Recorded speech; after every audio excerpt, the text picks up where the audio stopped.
মানুষ জাহান্নামে যাবে যার দুইটা কারণ, যারা নাকি নিজের মন চাই জিন্দেগি চালিয়েছে, নিজের আখেরাতের বিনিময়ে আখেরাতকে প্রাধান্য দেয় নাই, দুনিয়াটাকে প্রাধান্য দিয়েছে আর নিজের নফসের খাওয়াইশ মোতাবিক চলেছে। নাউযুবিল্লাহ। আর দুইটা কোয়ালিফিকেশন থাকলে জান্নাতি। এক নম্বর হচ্ছে যারা নাকি মনে করে নিয়েছে আমাকে একদিন আল্লাহর সামনে দাঁড়াতে হবে, আল্লাহর সামনে আমাকে জীবনের সব কৈফিয়ত দিতে হবে, দুনিয়াতে যা কিছু করি না কেন আল্লাহর কাছে একদিন আমাকে হিসাব দিতে হবে। আর দুই নাম্বার নিজের নফসের খাইছে, নফসেনানি থেকে সে আজাদ হয়েছে, নফস চেয়েছে জেনা করবে, নফস চেয়েছে চুরি করবে, নফস চেয়েছে মদ খাবে, কিন্তু আল্লাহকে ভয় খেয়েছে, এই ভয় খেয়ে নিজের নফসকে কন্ট্রোল করেছে, এই ব্যক্তি যাবে জান্নাতে। জোরে বলুন সুবহানাল্লাহ। আমার ভাইয়েরা, আমার কলিজার টুকরা ভাইয়েরা, ভালো করে মনে রাখবেন, কোরআনের তাফসীর শুনবেন না কাহিনী শুনবেন। কি শুনবেন? আল্লাহ রাব্বুল আলামিন কোরআন শরীফের মধ্যে দুইটা সূরা পরস্পর আছে, যেই দুইটা সূরা আল্লাহর নবী সাল্লাল্লাহু আলাইহি ওয়াসাল্লাম প্রত্যেক জুমাতে তিনি তেলাওয়াত করতেন। একটা হচ্ছে সাব্বিহ ইসমা রাব্বিকাল আ'লাল্লাযী খলাক, আর একটা হচ্ছে হাল আতাকা হাদিসুল গাশিয়া।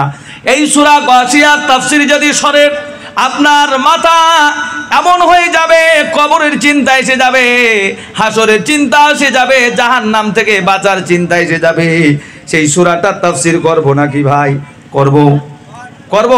জোরে সোরে জিকির করি লা ইলাহা ইল্লাল্লাহ, আরো জোরে লা ইলাহা ইল্লাল্লাহ, আরো জোরে লা ইলাহা ইল্লাল্লাহ, আরো জোরে লা ইলাহা ইল্লাল্লাহ, আরো জোরে লা ইলাহা ইল্লাল্লাহ, আরো জোরে লা ইলাহা। আমার বন্ধুগণ, আমার পর্দানিশের মা বোনেরা, যারা সারাদিন সংসারে কাজ করে কোরআনের মাহফিলে এসেছেন, মা ভালো করে শুনবেন, জীবনে বয়ান শোনার বেশি প্রয়োজন নাই। যদি একটা হাদিসের উপর আমল করতে পারে, ওই বান্দিটা জীবনের কামাল তার হয়ে যাবে। কোন সুবহানাল্লাহ। আল্লাহ রাব্বুল আলামিন সূরা গাশিয়াতে বলেছেন, হাল আতাকা হাদিসুল গাশিয়া উজুহু ইয়াওমাইদিল খাশিআ আমিলাতুন নাসিবাতুন তাসলা নারাল হামিয়া। জোরে বলুন আল্লাহু আকবার। আল্লাহ রাব্বুল আলামিন হাবিবকে বলছেন, হাবিব আপনার কাছে কি খবর এসেছে? ওই মানুষের কিয়ামতের খবর কি আপনার কাছে এসেছে? গাশিয়া শব্দের অর্থ হচ্ছে কিয়ামত। আপনার কাছে কি কিয়ামতের খবর এসেছে? আল্লাহ পাক বলছে, নবী গো, ওই কিয়ামত কেমন? উজুহু ইয়াওমাইদিল খাশিয়া, ওই হাসরের ময়দানে কিয়ামতের দিবসে হাজারো মানুষের চেহারাগুলো লাঞ্ছিত অপমানিত হয়ে চেহারাগুলো নিচের দিকে থাকবে। যদি আপনার গ্রামে বিচার হয়, যদি আপনি দোষী সাব্যস্ত হন, আপনার চেহারাটা নিচে থাকে না উপরে থাকে? কোথায় থাকে? কোথায় থাকে? আপনার বিচার হচ্ছে, আপনি দোষ করেছেন, আপনার চেহারা উপরে থাকবে না নিচে মাথা করবেন? আল্লাহ পাক বলছেন, নবী গো, উজুহু ইয়াওমাইদিন খাশিয়া, ওই হাসরের ময়দানে কিছু মানুষের চেহারাগুলো লাঞ্ছিত হয়ে নিম্নগামী হবে চেহারা। আচ্ছা বলেন তো দেখি, দুনিয়াতে যারা মনমানি ভাবে চলেছে, কোন রকমের আখিরাতের পরকালে চিন্তা নাই, যা ইচ্ছা তাই করেছে, হাসরের ময়দানে তাদের চেহারাটা নিচের দিকে হবে, লাঞ্ছিত হবে।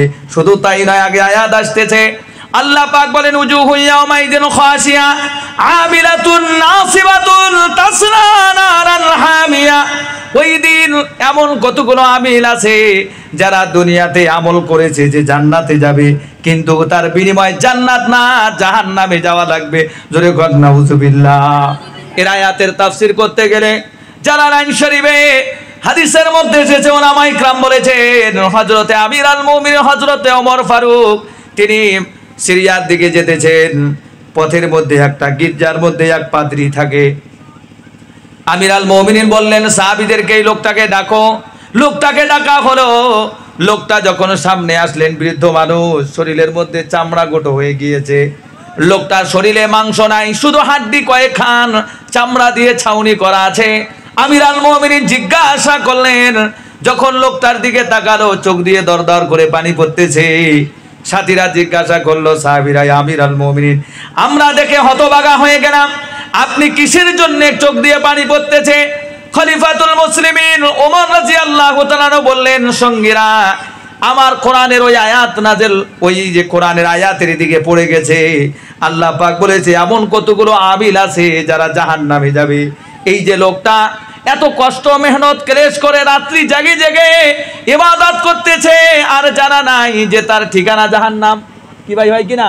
আজকে আমরা অনেক মুসলমান, খারাপ পাবেন না শোনা ভাই, নিজের ছেলে মেয়েদেরকে দুনিয়াবি সব শিক্ষা দিলাম, কিন্তু কোরআনের শিক্ষা আমরা দেই না। কি আছে না? যেমন ছেলেকে বিএ পাস করাই, এমএ পাস করাই, বিএ ডিএড করাই। আচ্ছা ভাই বলেন তো দেখি, কোরআনের শিক্ষা যদি কোনো মানুষের মধ্যে না থাকে, সেই মানুষটা শিক্ষিত? এই পাঞ্জাবের দিকে তাকান, এই পাঞ্জাবের শিখ ধর্মের মানুষেরা বেশি বসবাস করে, তাদের ধর্মগুরুর নাম হচ্ছে গুরু নানক। কি নাম বললাম? এই গুরু নানক, তিনি বলেছে, পৃথিবীর মানুষেরা শুনে রেখে দাও, তোমরা যদি শান্তি পেতে চাও, সমস্ত মুন্সি পণ্ডিতদেরকে বলল, তোমরা যদি শান্তি পেতে চাও, মুহাম্মদ সাল্লাল্লাহু আলাইহি ওয়াসাল্লামের উপর দরুদ পড়ে নাও। জোরে বলুন সুবহানাল্লাহ। আমার ভাইরা, আমার কলিজার টুকরা বোনেরা, ভালো করে মনে রাখবেন, দুনিয়াবি যত শিক্ষা অর্জন করেন না কেন, কোরআন হাদিসের শিক্ষা অর্জন করার দরকার আছে কিনা? কোন জোরে কোন আছে কিনা? আসল উদ্দেশ্যের দিকে যেতেছি ভাই, খারাপ পাবেন না। আপনারা বিরক্ত হচ্ছেন নাকি? বিরক্ত হচ্ছেন ভাই? তার কারণ হলো একটা কথা, আমি আপনাদেরকে মূল পয়েন্টের কথা বলবো, তার কোন সময় আপনাদের নষ্ট করব না। আল্লাহ রাব্বুল আলামিনের হাবিব, তার সুন্দর একজন সাহাবী, নাম তার হযরতে আনাস। জোরে কোন কি নাম? হযরতে আনাস। আমি একটা কথা আগে ক্লিয়ার করি, এই যে কোরআন হাদিসের শিক্ষা যদি না থাকে, প্রকৃতপক্ষে সে শিক্ষিতই না। কি ভাই হয় কিনা? গ্রামের একটা ছেলে একদম সেই একদম বিজনেসম্যান, সব থেকে ভালো টাকা আলা, পয়সা আলা, ভালোই একদম 1 কোটি টাকার গাড়িতে ঘোরে, কিন্তু ছেলেটা দাঁড়িয়ে পেশাব করে। আপনার গ্রামের মানুষরা সবাই ভাল বলবেন তো? ভাল বলবেন? কেন বলবেন না? যার কাছে নবীর সুন্নাত হাদিসের জ্ঞান নেই, সে প্রকৃত শিক্ষিত না, সে মানুষই না। আমার ভাইয়েরা, পৃথিবীর জমিনেতে যদি কোরআন যদি নাজেল না হতো, পৃথিবীর মানুষেরা নিজের মাকে বিয়া করত, বোনকে বিয়া করত। এই কোরআন এসে মাকে বিয়া করা হারাম বলেছে, বোনকে বিয়াও করা হারাম করেছে। ধরে কোন ঠিক কিনা? এই কোরআন পৃথিবীর মধ্যে আসার কারণে গোটা পৃথিবীর মানুষের মগজ খুলে গিয়েছে। কোন সুবহানাল্লাহ। আমার ভাইরা, লক্ষ্য করে দেখবেন, আমার ভাইরা, আমি কি কথাগুলো বলবো নাকি? কথাগুলো বলবো সুন্দরভাবে বলতে দিবেন নাকি?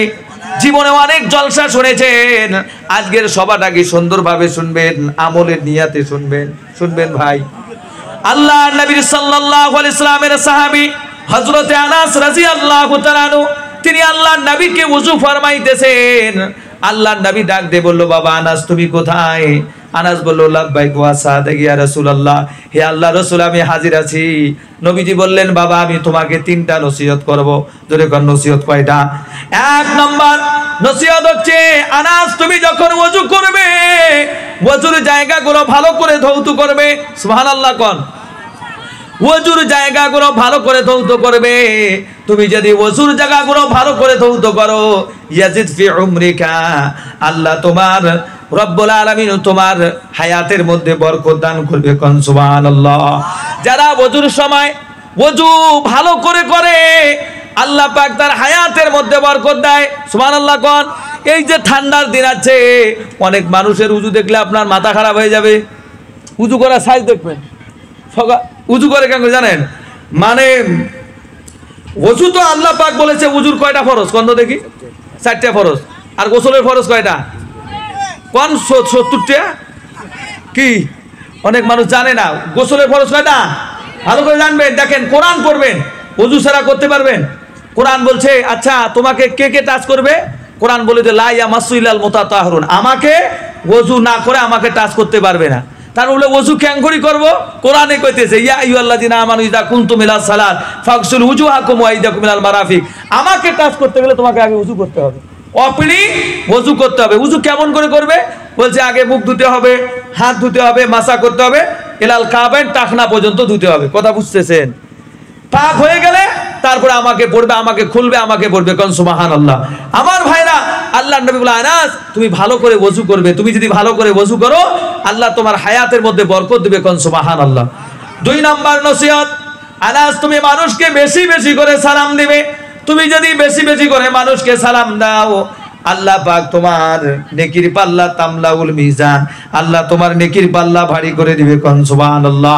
3 নাম্বার বলেছিল আল্লাহ নবী বলেছিল আনাস তুমি বেশি বেশি করে কালামে পাক তেলাওয়াত করবে। তুমি যদি বেশি বেশি করে কোরআন পড়ো আমি নবী কথা দিলাম জান্নাতের মধ্যে আমি যেখানে থাকবো আর তুমি থাকবে এত পাশাপাশি, যেমন মাঝখানের অঙ্গুলি আর শাহাদতের অঙ্গুলি একসঙ্গে থাকে, কোন সুবহানাল্লাহ। আমরা বেশি বেশি করে কোরআন পড়বো ভাই, পড়বো ইনশাআল্লাহ, কোরআনের পক্ষে থাকবো ইনশাআল্লাহ। কারা কারা থাকবো দু হাত তুলে আল্লাহকে দেখান, তাকবীর লাগায় নারে তাকবীর, আরো জোরে তাকবীর, নারে তাকবীর। কোরআন হাদিস যেখানে, আলিম ওলামা যেখানে, মাদ্রাসা মসজিদ মক্তব যেখানে, নারে তাকবীর। হাত নামান, আল্লাহ কবুল করুন, জোরে কোন আমিন। আমার ভাইরা কোরআনের পক্ষে যারা ছিল আল্লাহ তাদেরকে আল্লাহ মর্যাদা পূর্ণ করেছে, এবং তার কিয়ামতের দিন আপনি আমি মারা গেলে আমার সঙ্গে কেউ যাবে না, কিন্তু কোরআন এমন একটা জিনিস আপনার সুপারিশ করবে, কোন সুবহানাল্লাহ। আপনি কবরে গেছেন, আপনি কবরে আছেন, কেউ নেই আপনার সঙ্গে, কিন্তু কোরআন আপনার সুপারিশ করবে, আল্লাহর কাছে জান্নাতের জন্য দাবি রাখবে, কোন সুবহানাল্লাহ। তাছাড়া কেউ রাখতে পারবে না।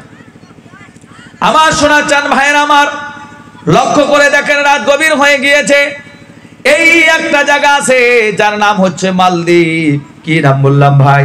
এই মালদ্বীপে কোনো মুসলমান ছিল না আগে।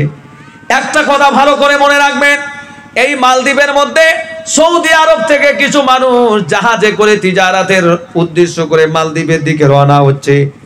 এই মালদ্বীপের দিকে যখন রওনা হচ্ছে হাজার হাজার মানুষ তারা ওই জাহাজের মধ্যে ছিল, কিন্তু ওই জাহাজের মধ্যে একটা হাফিজে কোরআনও ছিল, জোরে বলুন সুবহানাল্লাহ।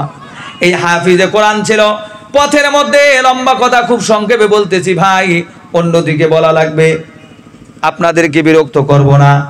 এই হাফিজে কোরআন যেতেছে, যেতে যেতে পথের মধ্যে জাহাজটা এমন একটা ঝাঁকুনি এসেছে, ঝড় এসেছে, যার কারণে সমুদ্রের মধ্যে ওই জাহাজটা ডুবে গিয়েছে।